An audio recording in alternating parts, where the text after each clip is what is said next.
We have Schiff and myself here as always. We're kicking it off with the Thursday night football game and then going through the Sunday morning slate. That Thursday night game were the Patriots going and facing the Jets on the road and losing 24-3.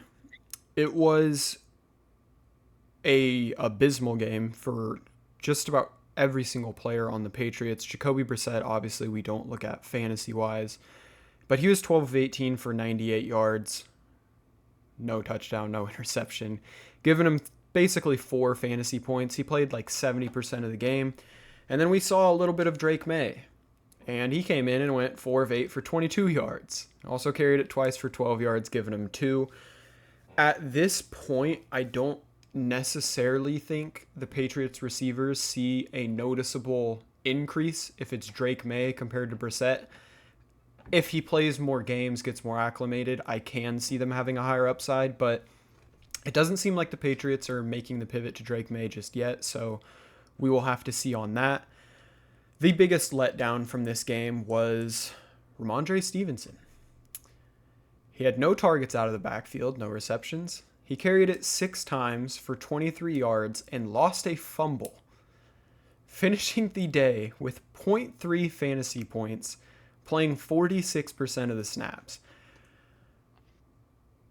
And it's one of those where we've talked about the Patriots offense, how just inefficient they are. Mondre had a couple big weeks to start the season, and I don't think he has many more weeks where he's going to score zero point 0.3, but I do think there are more weeks to come where he gets bottled up and has single-digit finishes. It's just, I don't want to harp on him too much. It's definitely concerning. He has a bit of a fumbling issue this year, it seems, which is kind of rich because his backup running back is Antonio Gibson, who was known to have that issue. And so far, he's been pretty efficient for the Patriots. That he has. Yeah. He played 37% of the snaps, got 29 yards on his 5 carries, caught all 3 of his targets for 8 yards, giving him 6.7. I do think Antonio... It's tough. Like, Antonio Gibson has some fantasy value, but again, we're talking about the Patriots where I don't like too much of their pieces. I don't think they're going to score too much in too many games. So it's hard to put real value on the backup running back for the Patriots. But he is a guy that does get in and has taken advantage of the opportunities he's been given so far. So, I mean, a name to keep an eye on at the least. Hunter Henry came back down to earth, caught 2 of his 3 targets for 9 yards, giving him 2.9. And that's, again, the Hunter Henry experience. He had the giant week, and the other 2 weeks have been basically non-existent. It just happens, especially when, as a team, they threw for 120 yards total. There's not much to go around. Jalen Polk. Yeah, it just happened to be that last week when there was 149, he got 109 of them. So Yeah, and I mean, it's somewhat of a trend. Like, this week, Jalen Polk didn't get it. He caught both of his targets for 13 yards, giving him 3.3. And the guy that not came out of nowhere, but the superstar of the week for the Patriots was Demario Douglas, catching 7 of his 9 targets for 69 yards. He had a carry for 9 yards, giving him 14.8. He had a solid fantasy week. You can't put too much stock into a Patriots pass catcher because it was Hunter Henry one week, then he was non-existent. Pop Douglas has been non-existent. Now he had his week. If Jalen Polk finished next week with 5 or 6 catches for 50 yards or whatever the case, I wouldn't be surprised.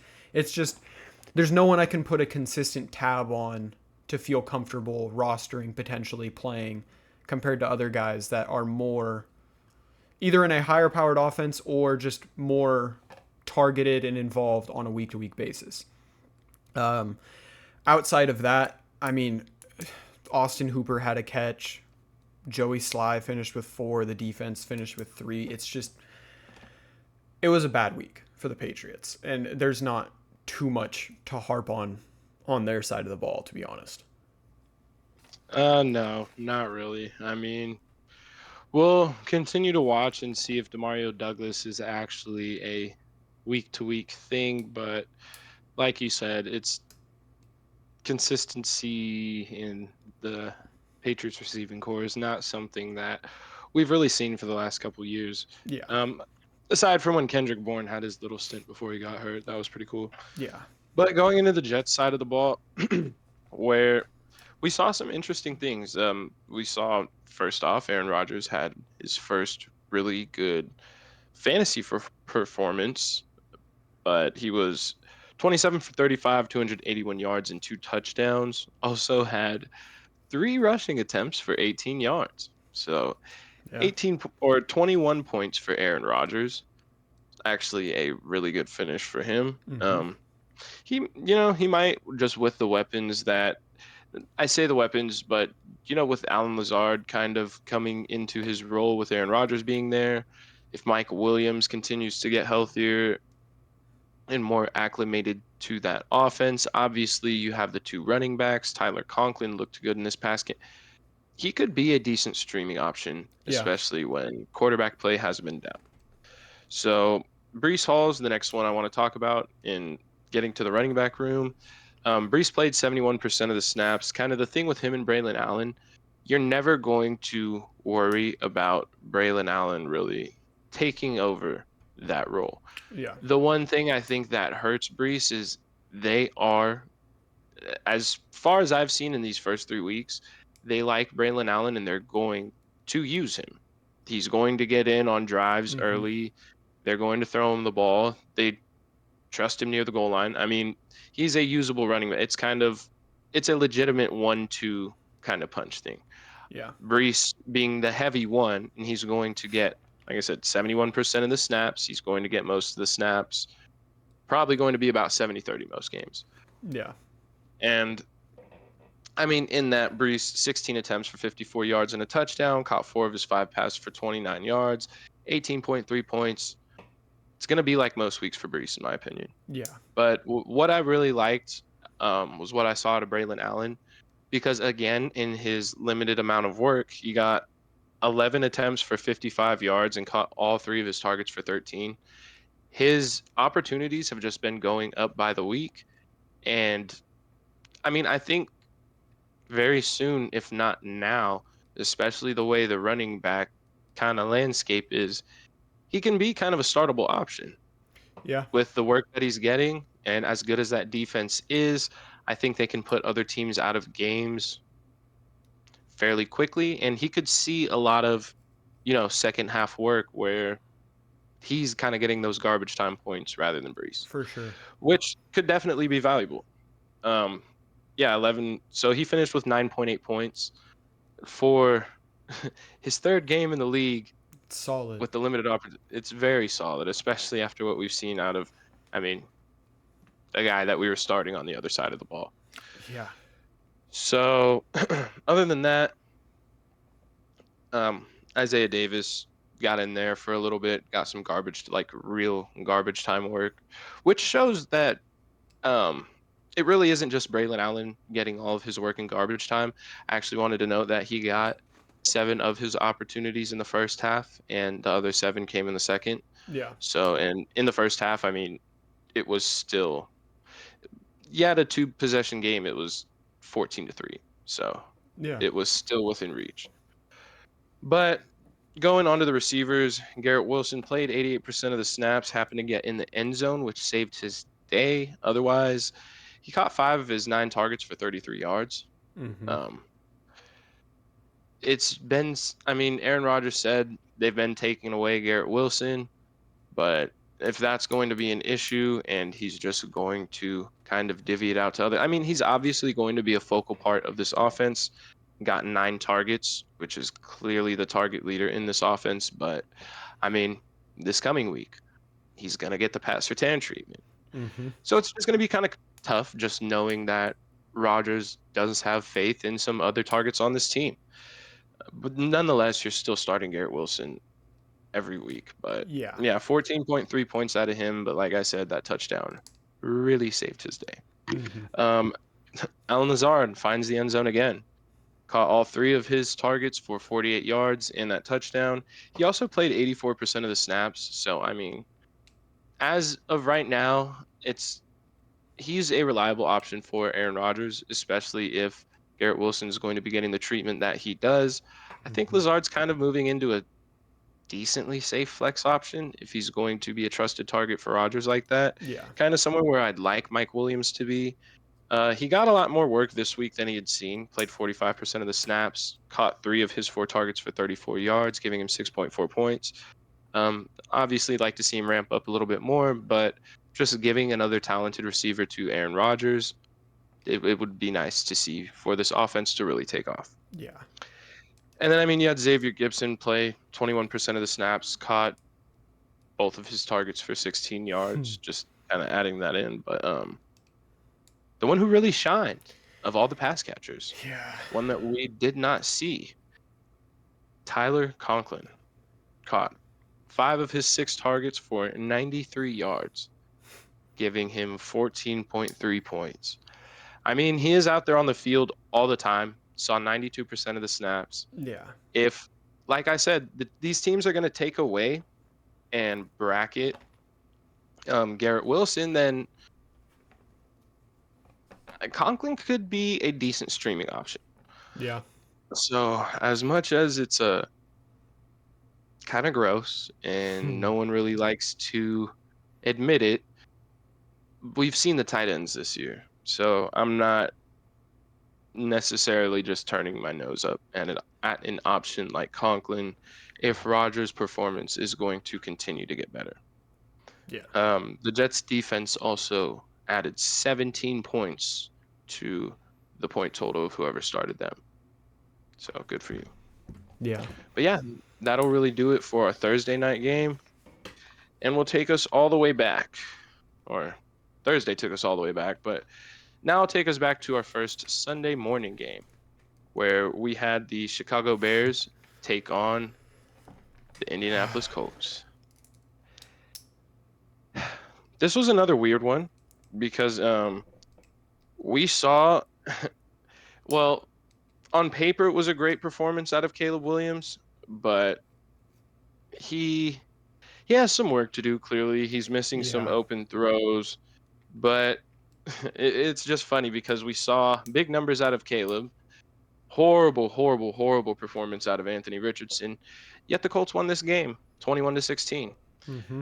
Um, and they were favored by a point and a half.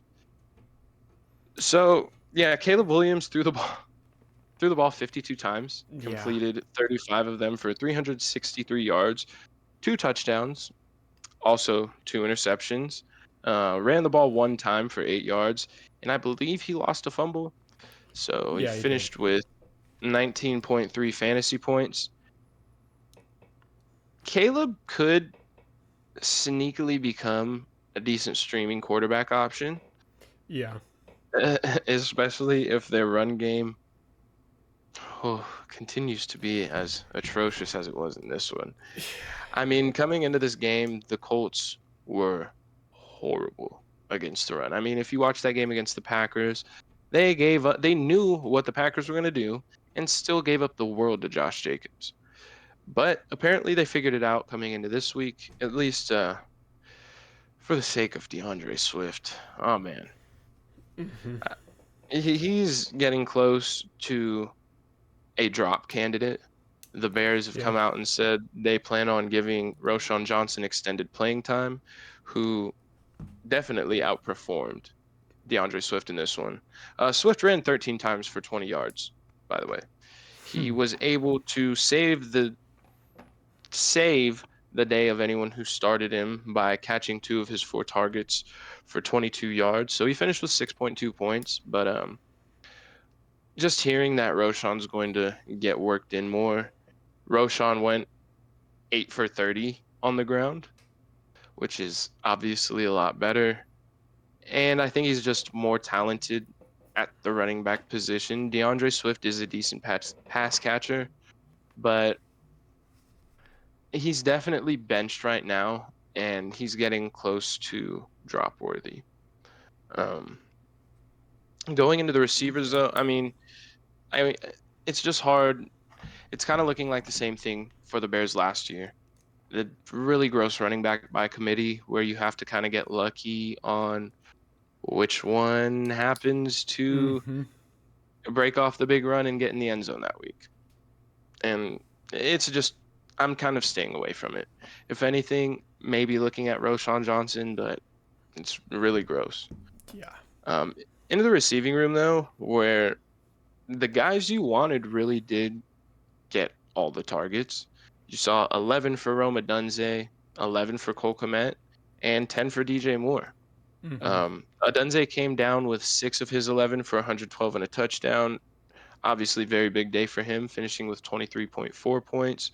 Cole Kmet came down with 10 of his 11 targets for 97 yards and a touchdown, 25.7 for him.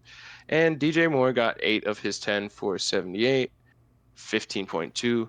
It should be added that 55 of those, or no, 44 of those yards came on a Hail Mary that got batted out of the end zone to him. Granted, it still counts. Still counts as 5.4 points in PPR. Yeah. But I'm not concerned with DJ Moore by any means. It's just I don't know. If you take that away, that's a It's pretty a big rough chunk outing of his points. Yeah. for sure. Definitely rolling with him in this next week against the Rams, but I think one thing to note is that if Keenan Allen comes back, we saw him get 11 targets in week 1. I don't think that really hurts Roma Dunze and DJ Moore as much as it does Cole Kmet, Yeah. because I just think that'll take away from Kmet's targets. But we shall see. And yeah, I mean, I think Rome is kind of coming into his own, Yeah. becoming a real decent flex option every week. DJ Moore, like I said, if he didn't get that crazy play, Hail Mary, but it's the NFL. These things happen. And he is a talented wide receiver. He's gotten a ton of targets through the first 3 weeks. I'm going to continue rolling with the talent and putting DJ Moore out there.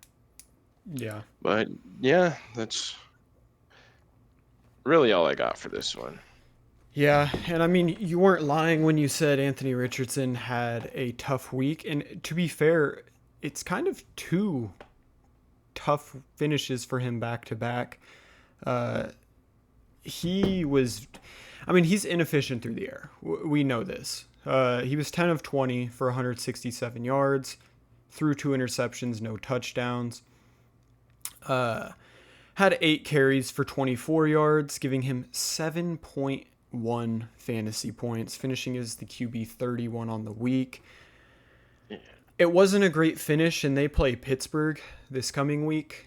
So I don't know. I think there's definite cause for concern because if Anthony Richardson isn't getting it done with his legs and scoring with his legs, it doesn't seem like he's able to get it done through the air, at least as of now. So something to heavily monitor.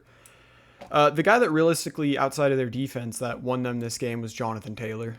He carried it 23 times for 110 yards and 2 touchdowns.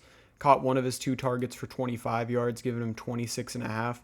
An absolute monster week. And something that I don't want to say I expect this good of a finish, but it's something you can expect for weeks going forward. Jonathan Taylor is that guy. And I think he can have multiple more weeks finishing with similar stat lines. Shout out Trey Sermon. He got in the end zone. He had 2 carries for 16 yards and did get in the end zone. So that's all 3 of their touchdowns right there. He finished with 7.6 points. The wide receiver room saw Josh Downs return to it, and I was curious how Alec Pierce would do with Josh Downs now back, and also Adonai Mitchell, how involved he would be. Now keep in mind Anthony Richardson completed 10 passes. And one of them went to Jonathan Taylor. So you have 9 passes to go around. Michael Pittman caught 4 of those. He was targeted 5 times, caught 4 for 36 yards, giving him 7.6. Alec Pierce was only targeted twice caught a deep ball. Caught one of them for 44 yards, 5.4. Josh Downs actually saw 5 targets, caught 3 of them for 22 yards, 5.2. And the thing was, Josh Downs is coming back. He played 57% of the snaps. Alec Pierce played 77. And I think that will, Josh Downs is going to be more of their slot guy. That really hurts Adonai Mitchell. He only played 13% of the snaps. He was only targeted once. So it seems, one, Anthony Richardson's not passing it very efficiently. Michael Pittman's going to be the top guy there. And then everything kind of trickled down from there. So it's just hard to have consistent faith in anyone in the pass catching room. We've seen legitimate concerns for Michael Pittman because of the incapability to pass the ball from Anthony Richardson so far. So, I mean, I'll put it this way. This coming week, I'm starting Darnell Mooney over Michael Pittman. Yeah. It's really tough. And I might watch Michael Pittman go off on my bench. But if he does, granted, oh my God, to see a week of good performance from, they're playing the Steelers, it's not going to happen. I don't know why I'm saying that. Yeah, I mean, anyway. Also, Pittman is averaging around, say, like 7.5 yards per target coming into this year. This year's yards per target is 4.4. It's just, Anthony, we've talked about it. Schiff's talked about it. His capability of throwing the mid-range ball is just not there yet. So as long as it stays like this, we're going to see more weeks like this, especially against the Steelers. And outside of that, Kylen Granson caught his lone target for 40 yards, giving him 5 fantasy points. Matt Gay kicked the 3 extra points. The defense actually performed well, gave you 12 fantasy points if you started them. The Bears have weapons on offense, but with their weak offensive line, like if you told me you wanted to start the Steelers, I wouldn't necessarily blame you. They're probably going to get a couple sacks at the least. They may cause a fumble, may get an interception or two. It's one of those offenses where that O-line is just doing them no favors. But that's really all I had for this one. Our next one is a bit more shocking on how the game played out. It was the Broncos, to be fair, destroying the Bucs in Tampa Bay. It was 26-7. Bo Nix, 6.5 point dogs, to add to our earlier conversation about the whole 5.5 point underdogs either covering or winning outright. This was one of those that added to the pain. Yeah, it just was not close. Bo Nix actually looked pretty good in this one. He was being safe with the ball. That was the big difference, was not turning the ball over. 25 of 36 for 216 yards, no touchdowns, no interceptions. He did carry it 9 times for 47 yards. He had a really good run. And honestly, I don't mean to interrupt again, but that right there, just because I drafted Bo Nix in Dynasty this year, It was kind of looking a bit, you saw him through the first 2 weeks. Yeah. But we saw him run at Oregon, and just the fact that it's like, okay, he can do this at an NFL level. If he can be a dual threat quarterback like that, especially like that made me super excited to have him in Dynasty. Yeah. He can end up being a streaming quarterback this year due to the rushing threat alone. For sure. I mean, he gets in the end zone on the ground. He finishes with 19.34 fantasy points. That's a solid finish. That's a very solid finish. The run game is still the run game. Javonte did get 51% of the snaps. What'd he do with it? He rushed for 12 yards on 5 attempts. He did catch all 4 of his targets for 29 yards, giving him 6.1, just because he lost a fumble. He fumbled. Yeah, he fumbled. He lost a fumble, so he finishes with 6.1. And then you're like, oh, dang, maybe Jaleel McLaughlin took advantage of his carries. He did not. He found the end zone, so he finished with more fantasy points, but he carried it 5 times for 7 yards, got in the end zone, caught his lone target for 7 yards. giving him 8.4, played 26% of snaps. And Tyler Bidet.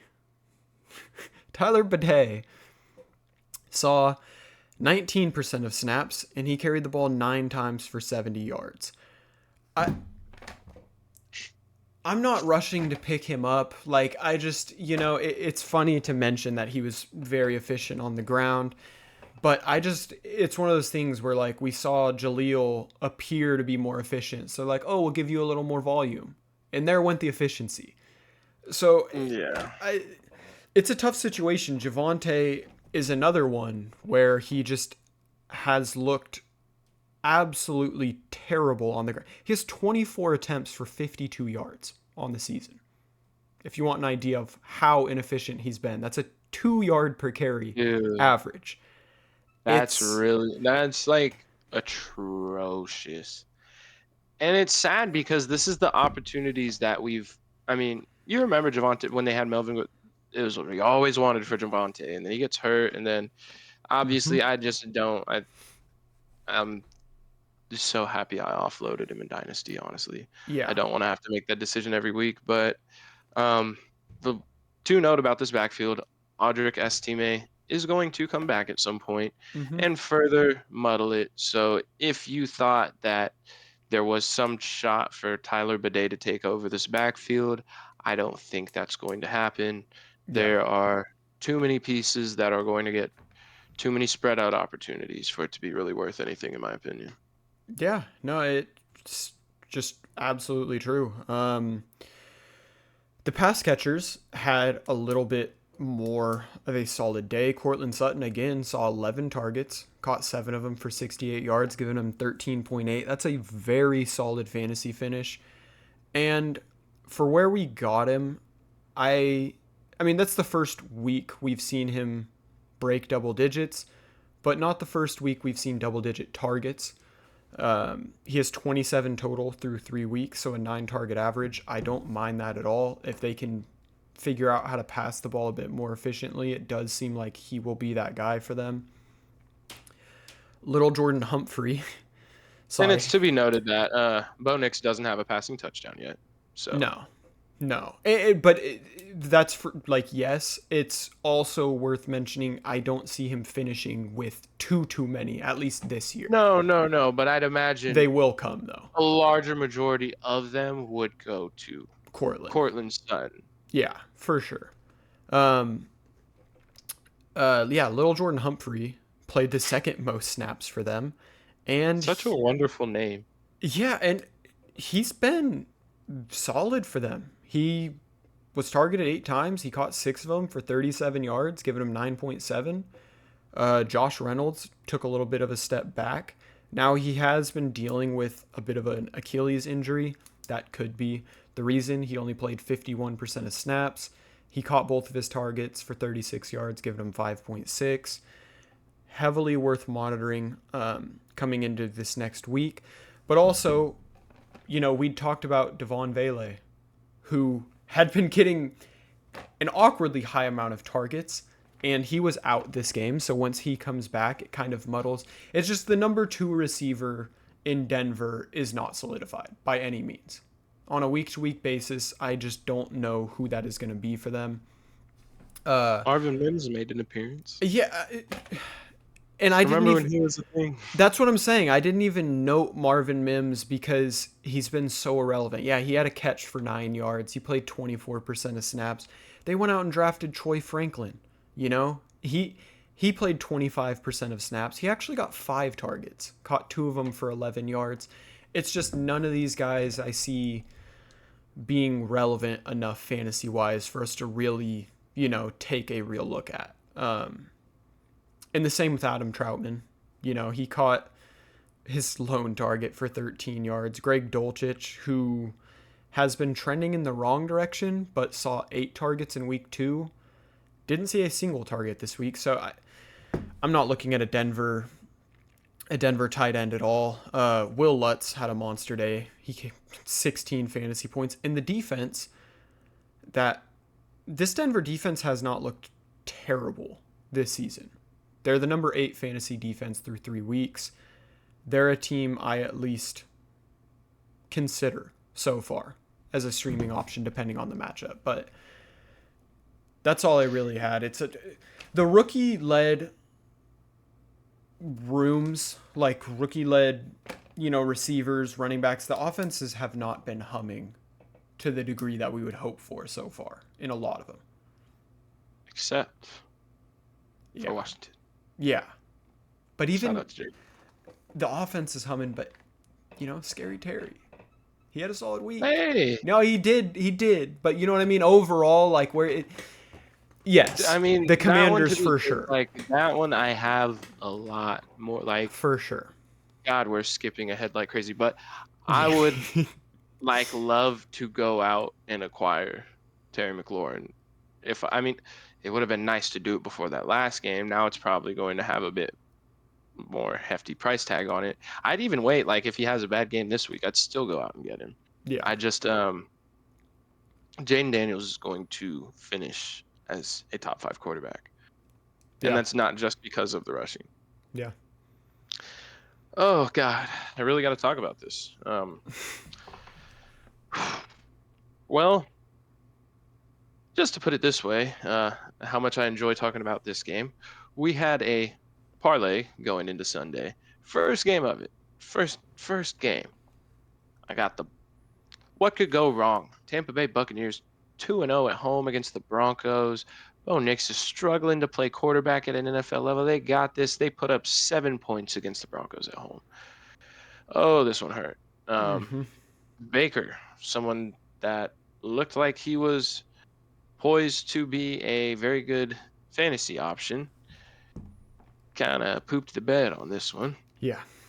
Granted, it looked like he was getting just tormented every time the ball was snapped. He got sacked 7 times in this game, topped only by Deshaun Watson this week, who got sacked 8 times. We'll get to that one.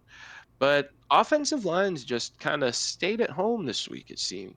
Or defensive lines were just out for a payday, because this was one of the games. It really like every single snap Baker was either running for his life or already on the ground. Yeah. It felt like the Broncos had the ball the entire game. I actually want to look at the time of possession if I can. It was only 5 more minutes, but it did not feel like it. But yeah, 9.5 points out of Baker, 25 for 33, 163 yards, a touchdown, and a pick. Getting into this running back room.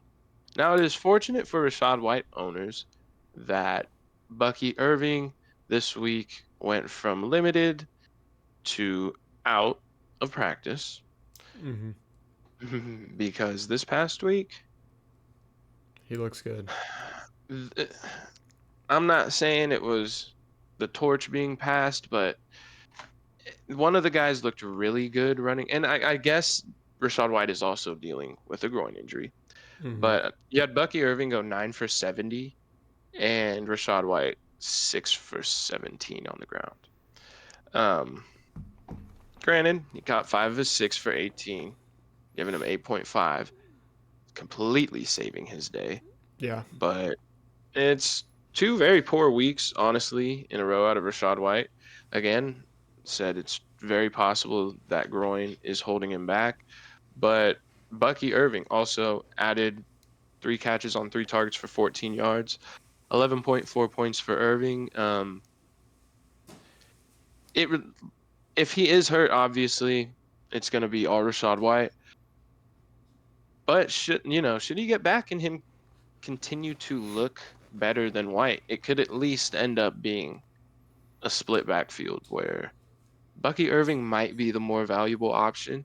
Yeah. I still do believe that Rachaad White is going to continue to catch passes throughout the season, but that is also something within Bucky Irving's wheelhouse, which if he plays better, then the Bucs, granted, they did lose this game, but they're not in the toughest division. They have a legitimate chance to continue their run of that division. So they're going to go with the guy who gives them the best opportunity to do that. So there's no way Bucky Irving should be on waiver wires, but if he is, especially if you're the Rachaad White owner, Grab him. but yeah, he needs to be rostered. Going into the receivers, we saw Chris Godwin lead the receiving room again. 9 targets for him, caught 6 of them for 53, and the lone touchdown from Baker, giving him 17.3 points. I'm not concerned with Mike Evans. We've talked about the Pat Surtain treatment and how deadly it has been through now the first 3 weeks. Yeah. Um, DK, George Pickens, and now Mike Evans have all been bitten by it. Garrett Wilson, good luck this week. Yeah. But yeah, I mean, Mike Evans caught 2 of his 3 targets for 17 yards. We talked about it. Baker was always under siege, and Chris Godwin out of the slot has been excellent. I'm not worried about Chris Godwin even when Mike Evans is eating, Yeah. genuinely. Yeah. But Mike will definitely swing back in the correct direction. But Rachaad White is the one of the 3 big Buccaneer names that I'm legitimately worried about. Yeah.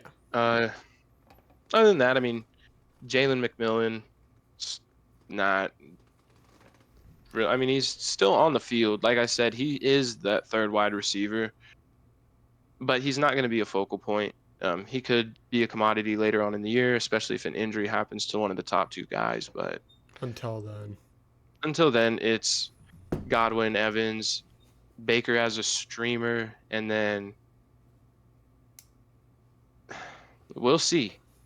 You're Yeah. still throwing Rachaad White in there, especially if Irving is hurt, but we will see. This is another backfield that could get nasty. Yeah. Um, but yeah, with that, uh, did I not say that the under was going to hit in this game? I swear I did. Yeah. And I knew it. It did. And it was, this game went exactly how I thought it would go. Um, Talking about the Chargers going into Pittsburgh and getting essentially waxed 20-10. It was close for a minute, and then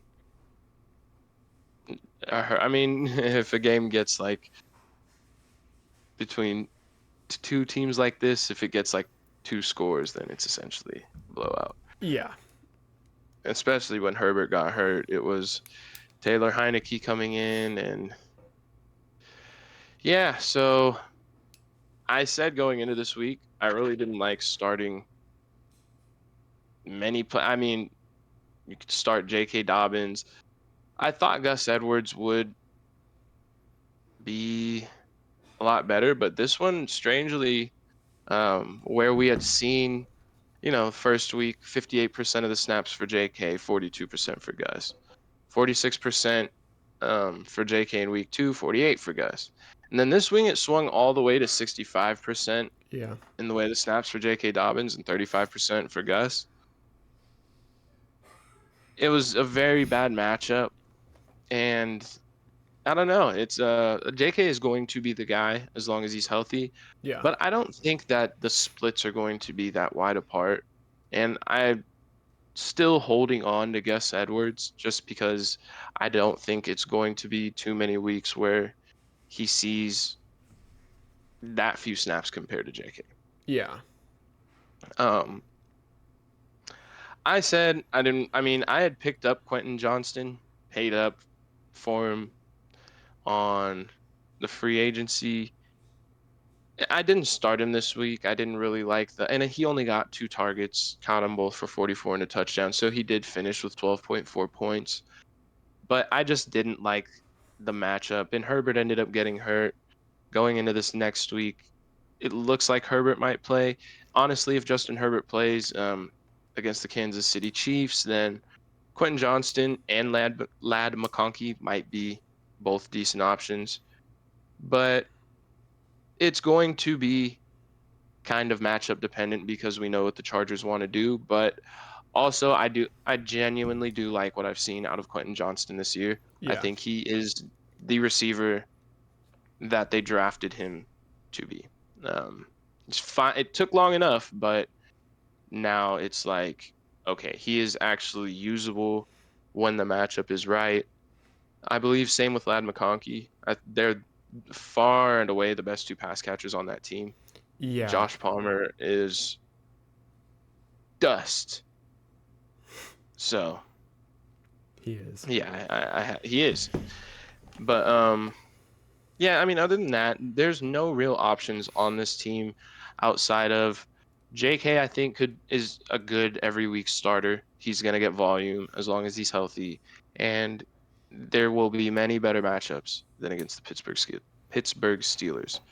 Yeah. Gus is someone you can definitely hold on to, I believe. If we see another week like this of the snaps so skewed in JK's favor, then I think kind of let Gus drop him and then, or let Gus fall back to the waivers and let everybody kind of have a bidding war later on, if that's going to be the case. Yeah.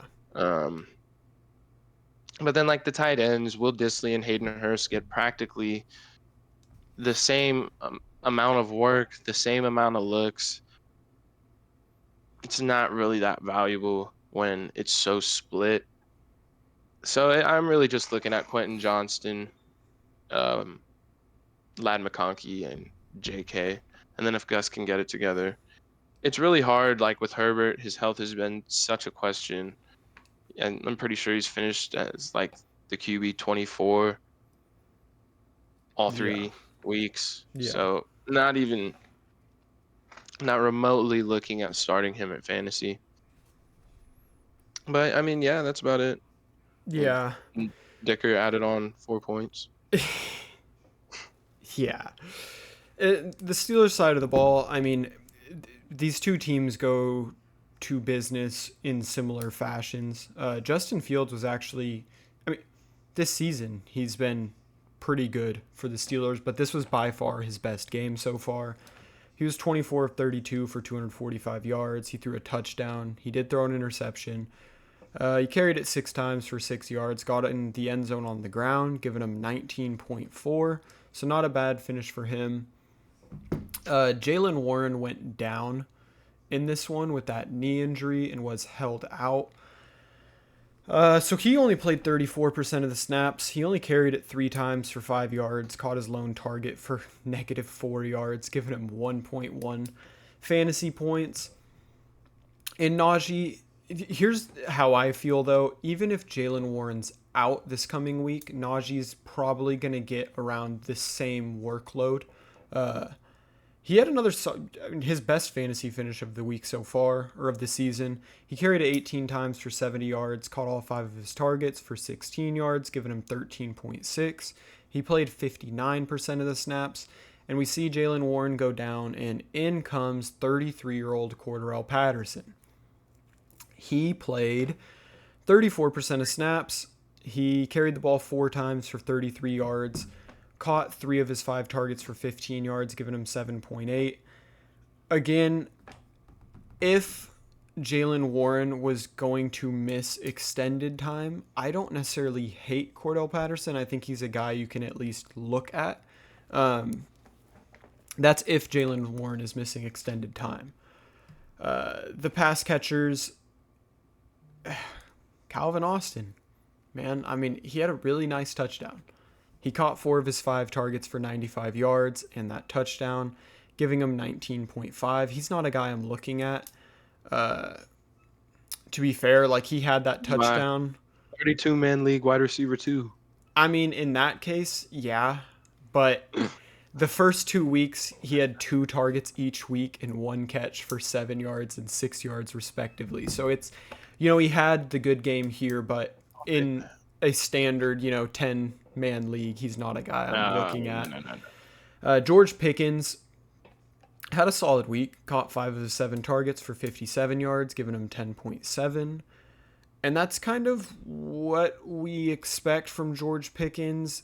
This is another team where I don't think they're going to throw too many touchdowns. I don't think they're going to score too many touchdowns. They don't need to win games. So there will be better weeks for Pickens, but I don't know. I don't think he's going to have too many amazing weeks, especially if they stick with Justin Fields. Justin Fields runs the ball a lot. It's weird opportunities with Fields compared to Russ. And as long as they win, I don't see us seeing Russ. And with Allen Robinson being gone, or Van Jefferson, sorry, being gone from this team for the week, Scotty Miller, dog. Scotty Miller is the wide receiver 3 for the week. He got both his targets for 31 yards, giving him 5.1. Pat Freiermuth has been a guy that has been much more involved this season, and he caught 4 of his 5 targets for 33 yards, giving him 7.3. Chris Boswell gave you 7. The defense gave you 10. It was a finish I expected for the Steelers. I honestly thought the Chargers were going to win this one, but that was obviously before, Herbert goes out. Although I think if he finished the game, I don't know if the outcome would have been different. Very interesting next game in New Orleans. The Eagles won a very low-scoring game, 15-12.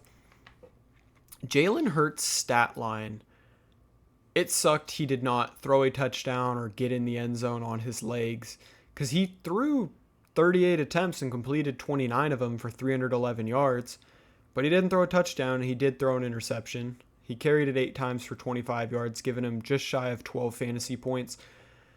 Again, for having no touchdown, it's a bad finish, but seeing him throw for over 300 yards without A.J. Brown is not a bad sign. I just thought... Let's also get back into how one of them, super broken coverage, Dallas Goedert, takes it 40 yards. Another one, they just forget he exists, and he takes his 61 yards.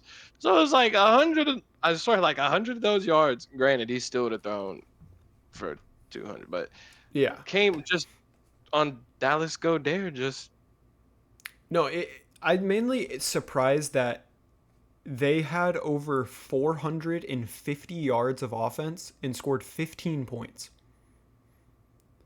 Well, that's because Nick Sirianni loves to go for it. Yeah. Yeah. And Jalen Hurts threw a pick in the end zone. Yeah, it's one of those things. You see 450 yards and only 15 points scored. It's a bit scary. This was a very disappointing game, honestly. The over-under was 49.5 points. They scored 27. Yeah. And, I mean, outside of Jalen, the guys we wanted to get it done did, especially Saquon. Okay. For Saquon owners, it was not disappointing. Yeah, 17 carries, 147 yards, and 2 touchdowns.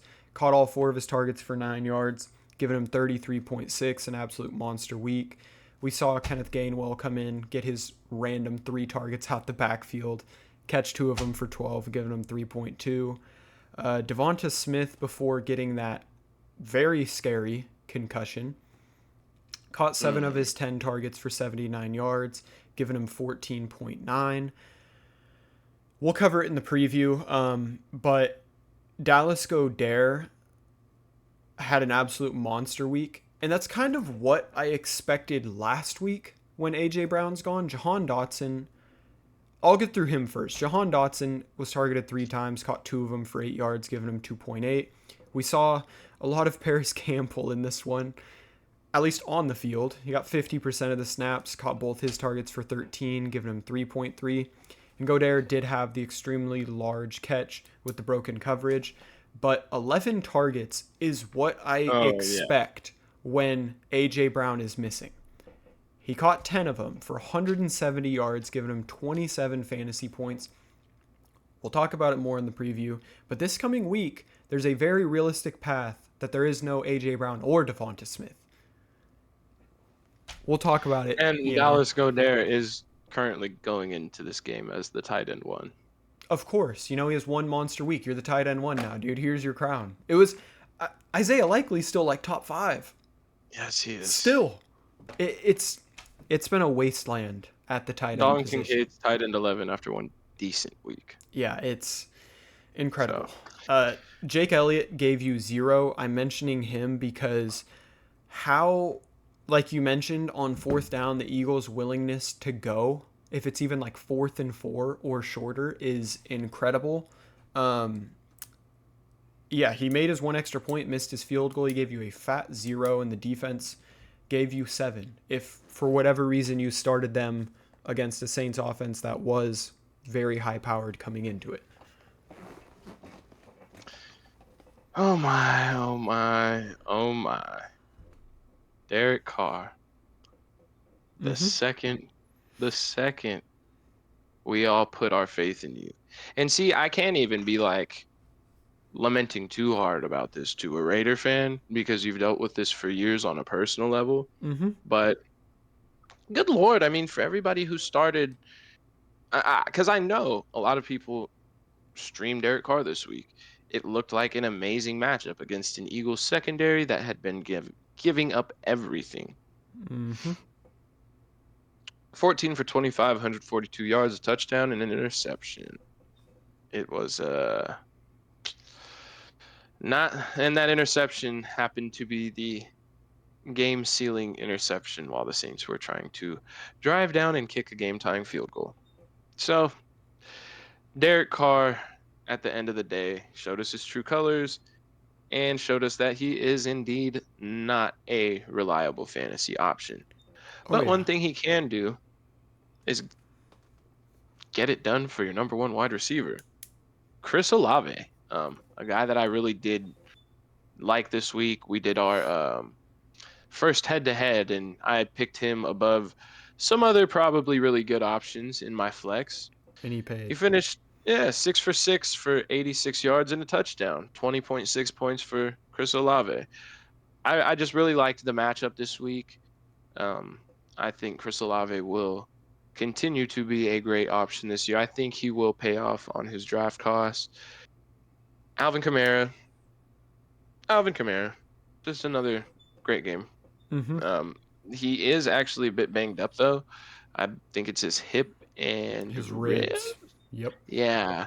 So that's definitely one to watch out for. Obviously, with him being as dynamic as he's been through the first 3 weeks.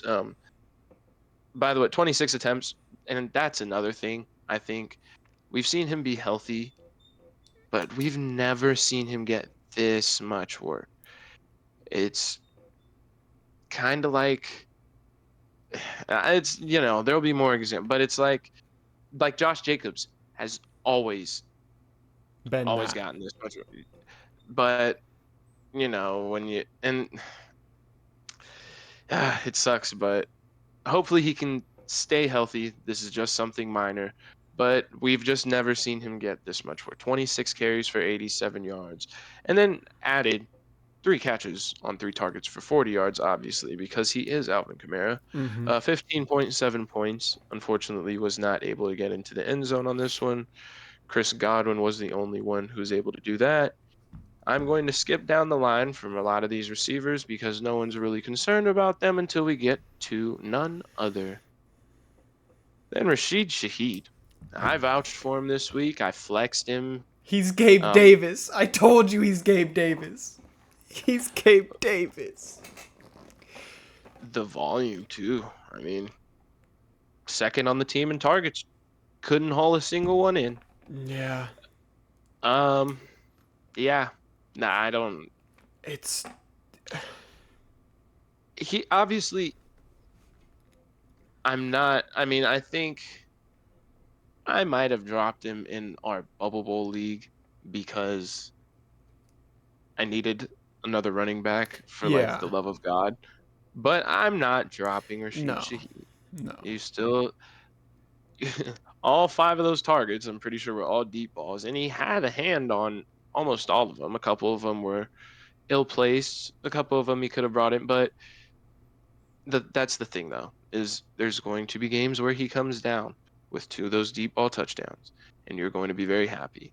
It's one of those where if he's a guy that you want to roll out and flex, I think I'm flexing Rashid Shaheed in a matchup where if I'm looking at my opponent's lineup and they got a lot of heavy hitters and starting a floor guy isn't really going to do you much good. If you need to swing for the fences, that's when you start when you flex Rashid Shaheed. Mm-hmm. Because it's either like, I mean, at that point, it's like, a Michael Pittman 7, 8 points isn't going to do you any good. Whereas if you get 0 from Shaheed, you're going to lose anyways. But if he gets you 20 points on his 2 bomb touchdowns, that can win you a week. Yeah. So as far as him, I mean, I had a little more faith than I should have, but I think you're right. He is more along the lines of a Gabe Davis, where it's a home run type play, Yeah. and you're living, what you're putting in, so you're living with it, you're dying by it. Not much more to it. Um, and then Blake Groupie, 6 points.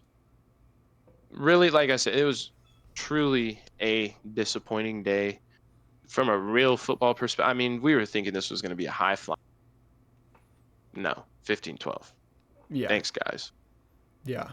The one thing I want to note for the Saints that I think is a really big talking point is last season Derek Carr averaged 32 pass attempts a game, and so far through these first 2 weeks he's averaging 21. So his pass attempts are way down. I do think they will come up a bit, especially with us seeing Kamara get banged up, because last year when Kamara came back, he averaged 14 rush attempts a game, and so far he's averaging 20 a game.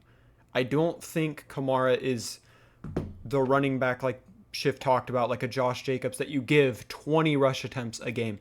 It will have to even out a little bit more. We will see weeks where Derek Carr passes the ball more, and guys like Chris Olave, because he had the monster game, but he was still only targeted 6 times. Rashid Shaheed still only targeted 5 times. These guys, their targets are going to go up. We will see double-digit target weeks for Chris Olave. And for the health of Alvin Kamara through the season, I hope we don't see many more games where he's rushing the ball 26 times. That is No, definitely. that is I not what just we want for him. My only concern, I guess, with the passing volume, like of the Saints, is kind of like that of the Chargers and Steelers. Is if their defense, well, I'm not the Steelers. We knew how good the Steelers defense was, Yeah. but in the Chargers and the Saints, their defense might have been a little bit better than we counted Yep. on Yep. going into the year.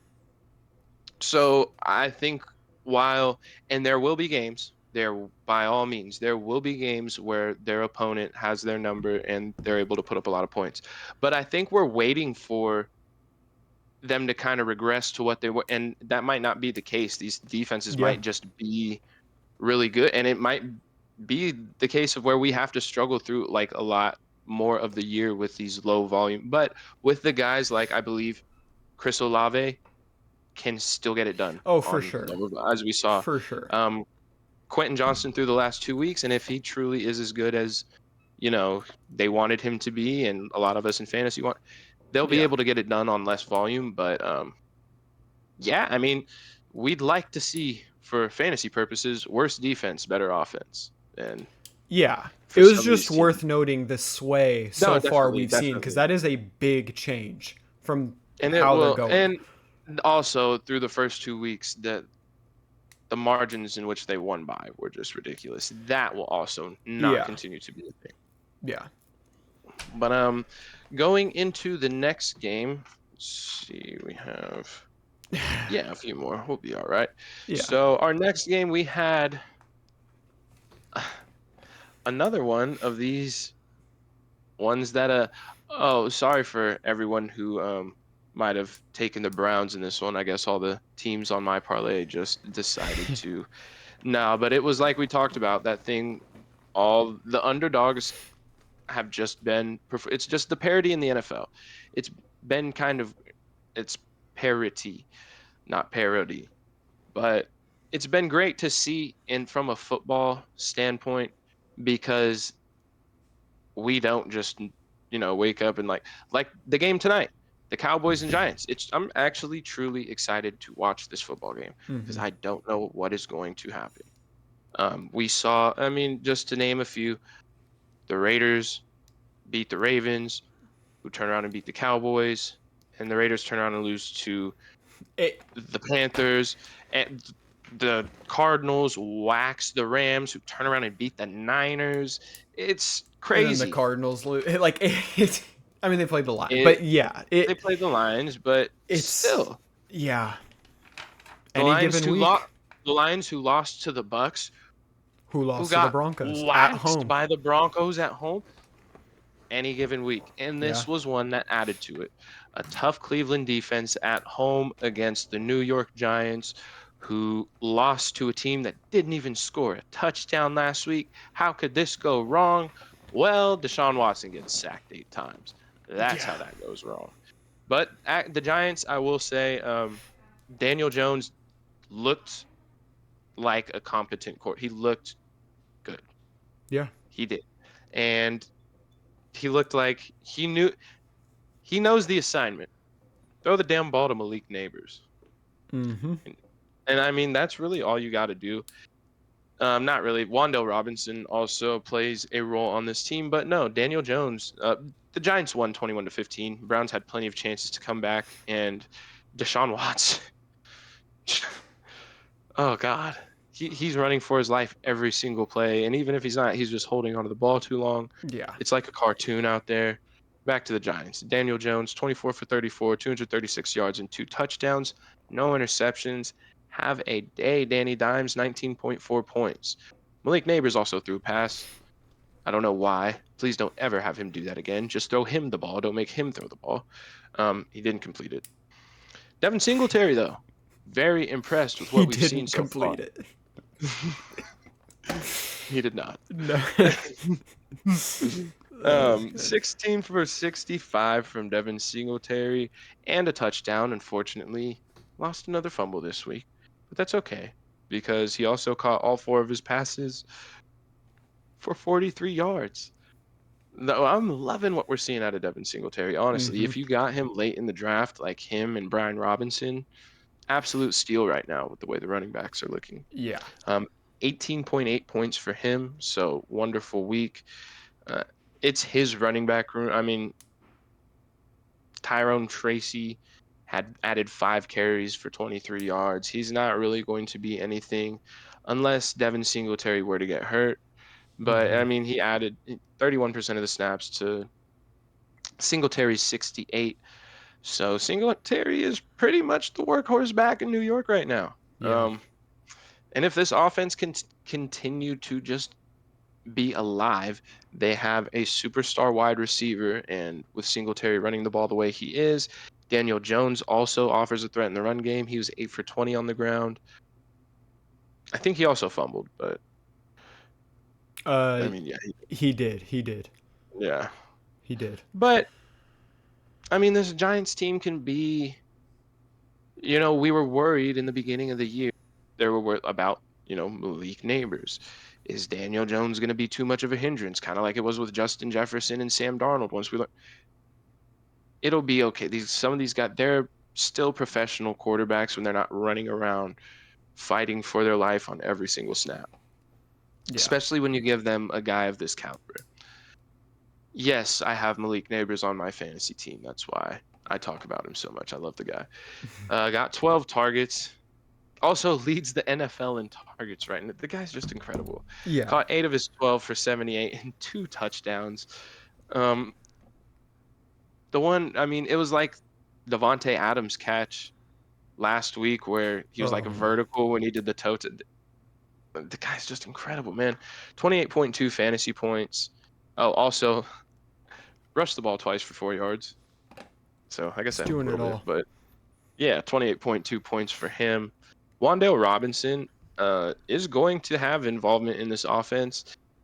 Kind of gets some of the stuff short or closer to the line of scrimmage, but he is really fast, really athletic, kind of more of a gadget guy, but it works out for him. Played 68 or 60% of the snaps, I apologize, to Darius Slayton's 82, which I think was something that you had mentioned earlier at some point. Yeah. Um, and yes, with Slayton kind of, oh yeah, in the preview, with Yeah. Slayton being kind of He's banged injured. up coming into this. I think he is Yeah. playing now. Yeah, he's active.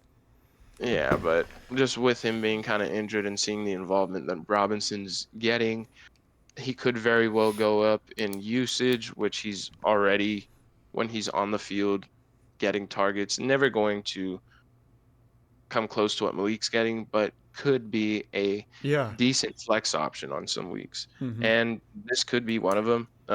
Caught 7 of his 8 targets for 61 yards, giving him 13.1 points. And there's really not too much else to talk about. Yeah. Yeah. I mean, yeah. And we talked about Theo Johnson, Daniel Bellinger in the preview, and there's really the focuses are going to be Singletary out of the backfield, and then I feel like Wandale is going to get a lot of the targets that you would want a tight end to get, Yep.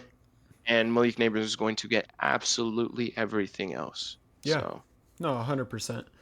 And as we mentioned, yeah, Deshaun Watson fought for his life on the Cleveland side of the ball. From a fantasy perspective, he did not have a bad game.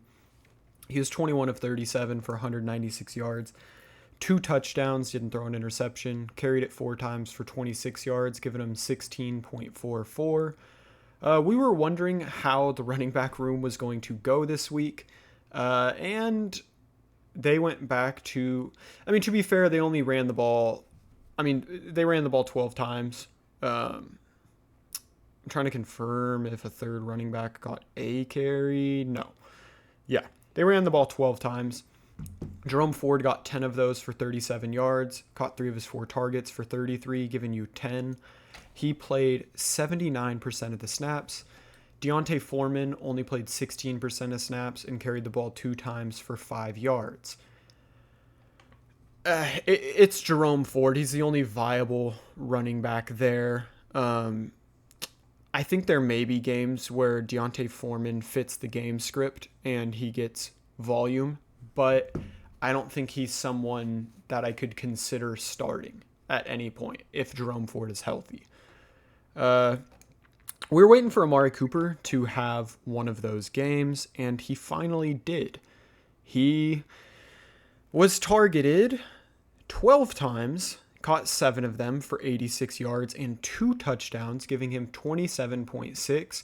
And it was a matter of time before he had one of these weeks. He was targeted 17 times through the first 2 weeks. He saw 12 this week. He's the clear wide receiver 1 there.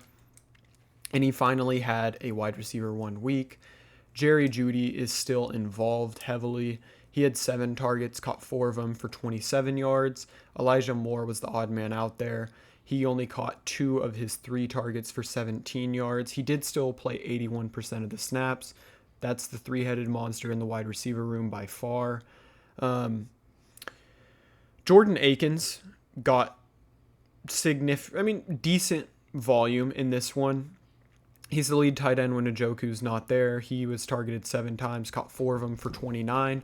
When David Njoku returns, I think, you're just going to see less of Elijah Moore. You're obviously not going to see Jordan Akins. And I think Jerry Jeudy is going to take a little bit of a hit with the Njoku targets. But outside of that, Dustin Hopkins missed his lone field goal attempt, made 1 extra point. The defense gave you 7.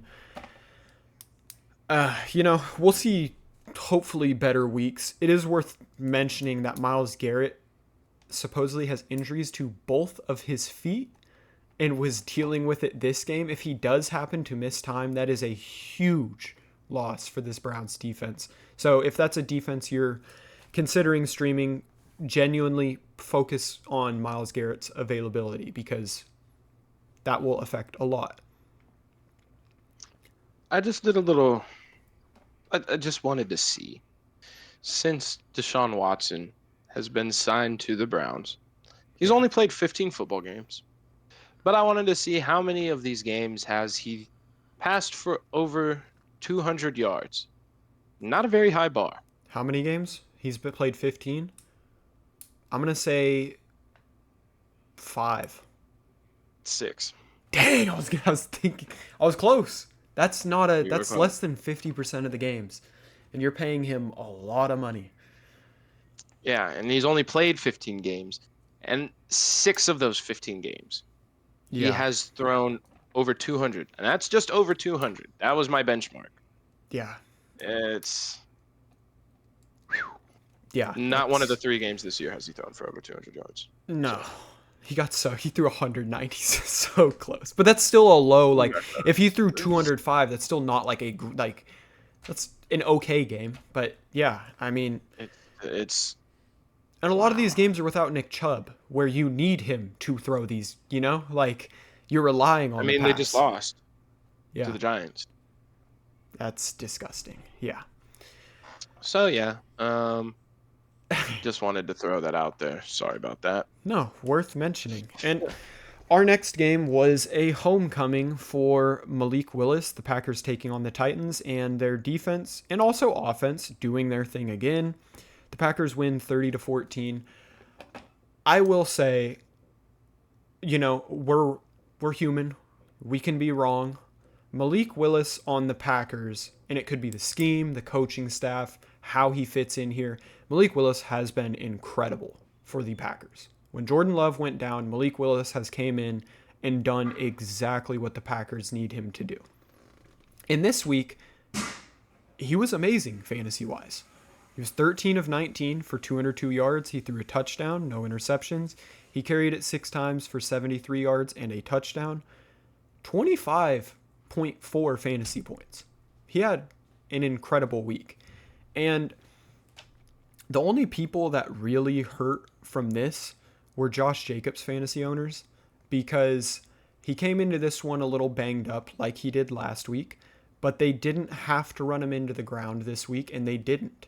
He only played 52% of snaps. He carried it 14 times for 43 yards, caught his lone target for 5 yards, giving him 5.8. Emmanuel Wilson, a guy I've been interested in just because if Josh Jacobs is banged up and does happen to miss a week, or if you have Josh Jacobs and you need the handcuff, he was good in this one.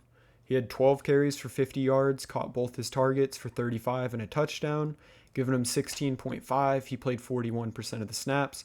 Again, if Josh Jacobs is playing, he's going to be the guy there. There's going to be weeks. Like this was an anomaly week where I see them not having to use him too much. But Yeah, I feel like in more competitive games, you're not going to see splits so close. for sure. But it is worth noting that, Emmanuel No, Wilson 100%. can come in and be, efficient on the ground for them. Yeah, Uh, definitely. Jaden Reed is still the only pass catcher that I can see on a consistent basis. He was targeted 6 times. He caught 4 of them for 50, carried it twice for 19, giving him 10.9. A solid fantasy week. Christian Watson caught both his targets for 67, giving him 8.7. Romeo Dobbs caught one of his 2 for 18, 2.8.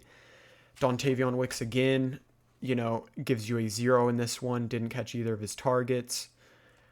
The tight ends, Tucker Kraft got hurt. He had a shoulder injury. Caught 2 of his 3 targets for 24. Luke Musgrave was targeted once for 3 yards, giving him 1.3.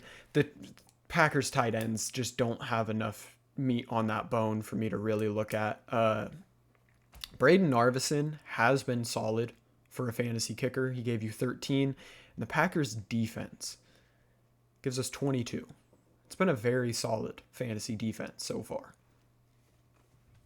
Yeah, I think to go back to the Malik Willis thing, I think it really just is a testament to coaching, kind of if you look at Justin Yeah. Fields too, that if you just put the guy in the right position, you don't make him do too much.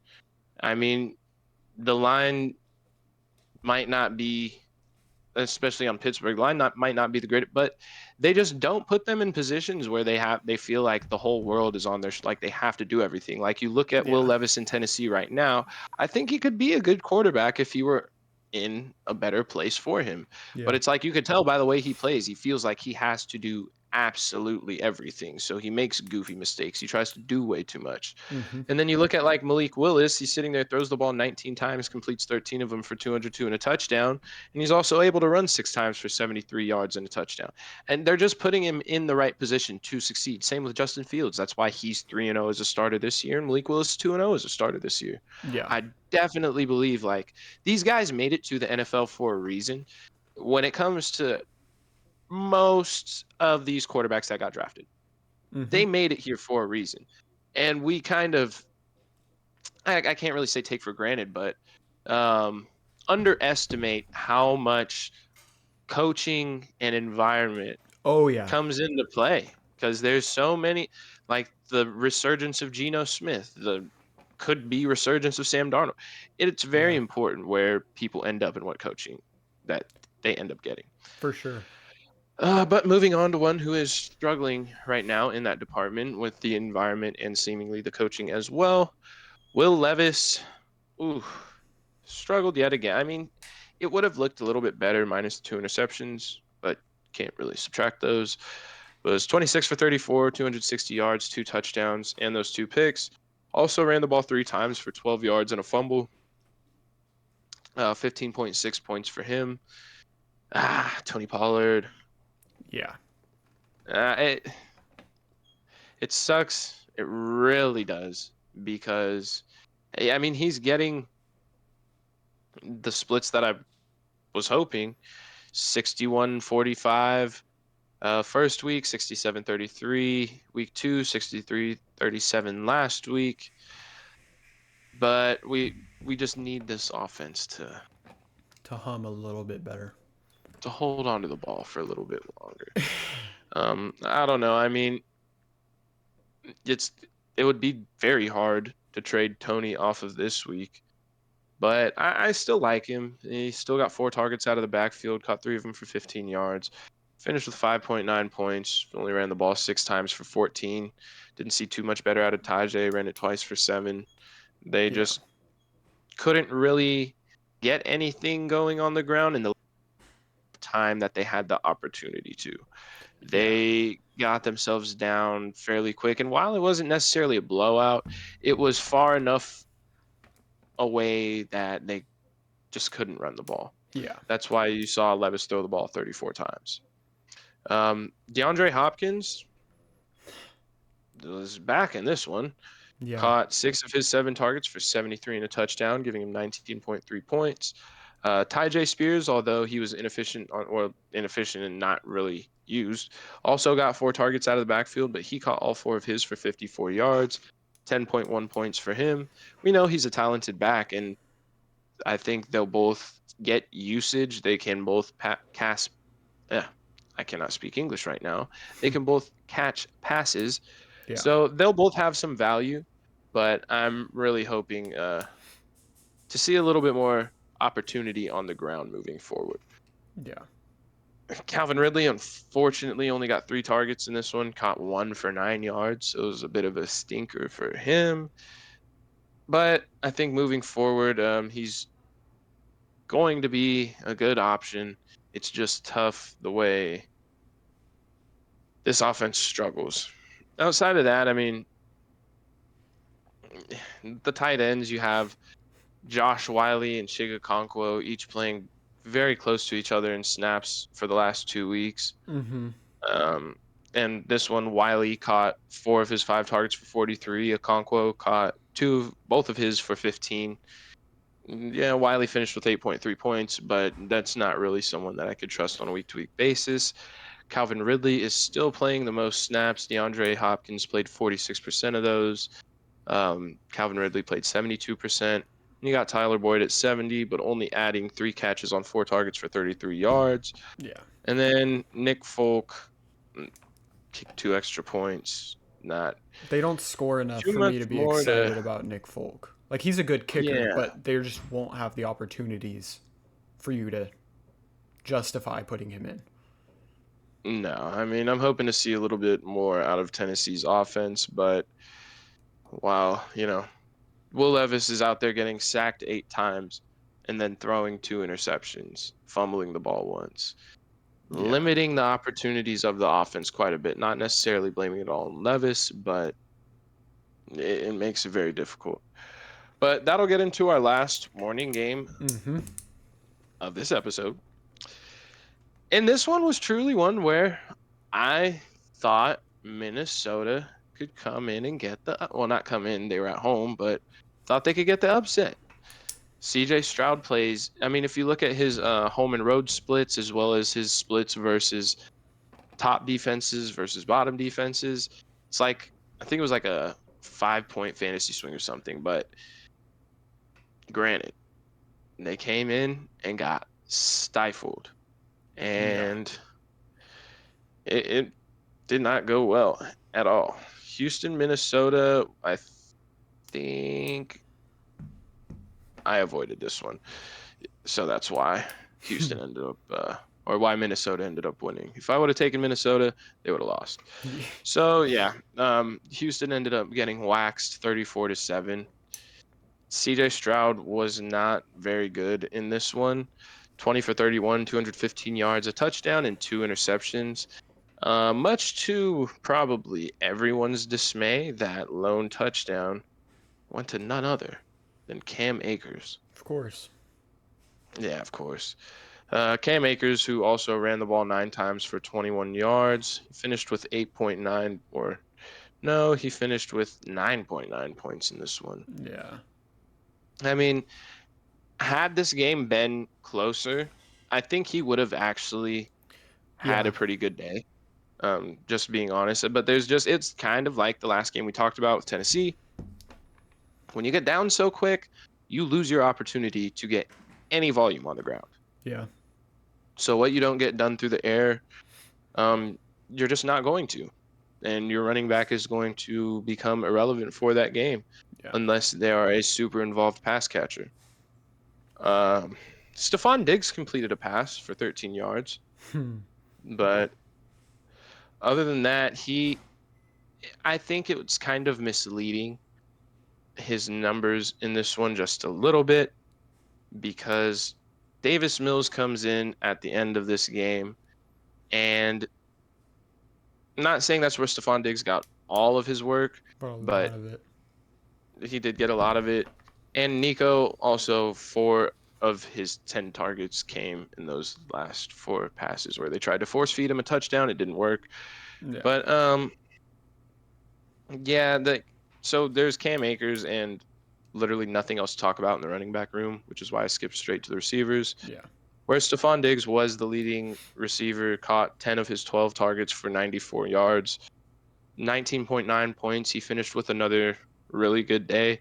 In my opinion, if you could trade Stephon Diggs, Yeah. if you could sell high, and I don't know, I'd go for like AJ Brown, who's been a bit banged up. I don't know if I could get that done, but Yeah. it's just off the top of my head. I mean, I'd even like honestly, if I could get T. Higgins moving Yeah. forward in an offense that I think is going to start catching on fire, and with T's return, I don't think it's going to be the Yoshivas show at all. No. No. But no, I just think if you could capitalize on Stephon Diggs' performances right now, especially Tank Dell hasn't been remotely as involved as we would like to see him. Yeah. But yeah, so Stephon Diggs finishes with another big day. Nico, 4 for 10 for 86, 12.6 points out of him. And then Tank Dell finally gets a decent day in. Caught 5 of his 6 for 62, so 11.2 points for him. Other than that, I mean, I mentioned Dario Gumbuale as the receiving back. He did catch both of his passes for 28 yards, so 4.8 points out of him. Robert Woods is still on this team, caught both of his targets for 18 yards. And then, I mean, Dalton Schultz caught 2 of his 5 for 11.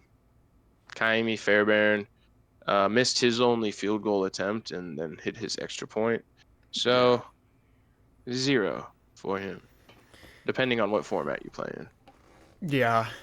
And the Minnesota side of the ball, I mean, the Vikings have come out so strong. Their defense looks incredible. And another guy, yeah, that benefited from this change of scenery is Sam Darnold. I mean, he's played the Giants, the Giants, the 49ers, and now the Texans. He's the QB4 through 3 weeks. He absolutely torched the Texans. He was 17 of 28 for 181 yards. He threw 4 touchdowns, no interceptions. Finished with 23.24. He had a little bit of a knee injury. They called it a knee bruise. He's good to go. He's not going to miss time on that. He's a guy that's still only rostered in 59% of leagues. He 100% deserves to be rostered because you have to remember this offense has been operating without Jordan Addison. Once you get him back, if he can get going and stay healthy, if Hawkinson returns at some time, they're short on their weapons still. Like, they still have more weapons coming in. I think Sam Darnold could have a great season. Someone that's been pretty solid is Aaron Jones. He had a monster game this week. He played 60% of the snaps, but he carried it 19 times for 102 yards. He had 5 catches on his 6 targets for 40 yards and a touchdown, giving him 25.8, an absolute monster week for him. Ty Chandler, I like as a handcuff. I think he's good. It's just Aaron Jones is the absolute guy there. All 3 weeks, we've seen exactly 35% of the snaps for Ty Chandler. And his room for improvement in this offense is not there unless Aaron Jones misses time. I just don't see him getting more involved. He only had 7 carries for 13 yards, 1.3. I would have liked to see him get a little more garbage time involvement in this one. I was surprised he didn't get a little more. But Justin Jefferson has been exactly what we thought he would be. He has another great day. Targeted 8 times, catches 6 of them for 81 yards and a touchdown, giving him 20.1.